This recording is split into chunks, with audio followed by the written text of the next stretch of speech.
Check it out, man. It's the motherfucking Jack, man. You watching product of the 80s, nigga. Yeah.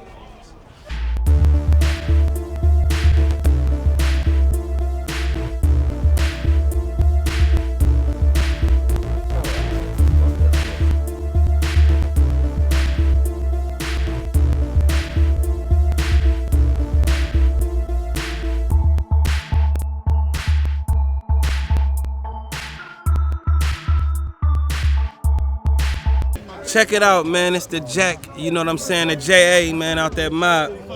Repping the mob figures, you know what I'm saying?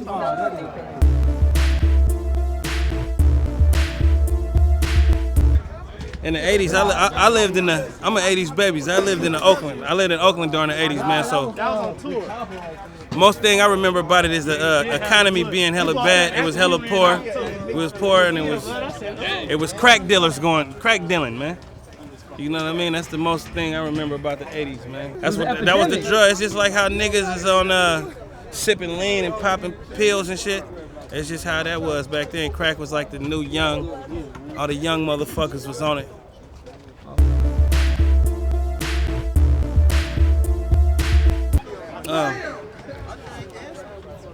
I mean, because, you know, hip hop and everything originated in the 80s. You know what I'm saying? That's when it really just took over. It was in the 80s.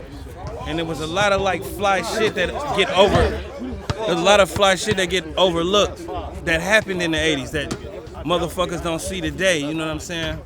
You know, I got a lot of older cousins and a lot of motherfuckers that was really like, in them days, teenagers and shit, really getting money and shit. So the fashion and the style and shit was way iller. You know what I'm saying? So I think that's really the main reason why we did this shit. Yeah, these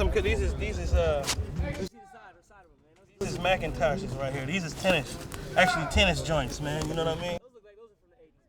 Yeah, they do, but you know, yeah, they look like they was from the 80s. They is the 80 model. That's when they first came out, like late 89, 90, you know what I mean? But definitely he was big in the 80s though, man. He changed the game of basketball, you know, as we know it, because a lot of basketball players is like stiff-necked niggas with handles, man. You know what I mean? You look on the court, you're gonna see a lot of stiff-necked niggas with handles. But then, you know, he changed the game. So yeah, he definitely was big in the 80s, man. He brought some style. He brought style to the court. You know what I'm saying? So that's what he did. That's why he was so big. And he was actually putting up 50 and 40 every night. So that was another thing. He was an all-star. He was an all-star. You know, I remember this dude named Slick Rick, man. I always tell motherfuckers this. This is the dopest nigga. Right, yeah.